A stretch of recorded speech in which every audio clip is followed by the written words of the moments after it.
These golden-conure parrots are thriving, in captivity. But in their native Brazil, there are only about 2,000 of these colorful birds left in the wild. That's the irony now faced by conservationists like Paul Rilo. In many cases, there are more endangered parrots in cages than in nature. We may have a better representation of the species in captivity than in the wild. And that's a very sobering reality, because it means that we may have lost the best opportunity we had to save that species and its contacted system in the wild. It's mutual. The vast majority of these popular pets are perfectly legal.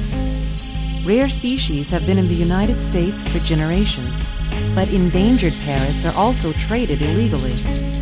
Some of those confiscated make their way to zoos and conservation facilities, like this one in Florida. Max, you're a good bird. Yes, you are. Thanks, guys. Max is the offspring of a smuggled red-browed Amazon. It's estimated only a few hundred of these parrots exist in the wild. Currently, about 40 captive red brows are at the Rare-Species-Conservatory-Foundation. None of the animals were brought here from the wild.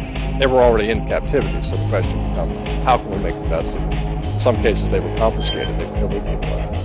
So if we can take advantage of that, turn a negative into a positive, then certainly wildlife might benefit in the wild. The hope is to establish a sustainable breeding and release program in the bird's native Brazil. But it's hard to return captive birds to the wild. In some cases, they really don't have a home to go back to. Logging and development have stripped their native forests. Any repatriation would have to be a prolonged, multinational effort. Their remaining habitats must be fully protected.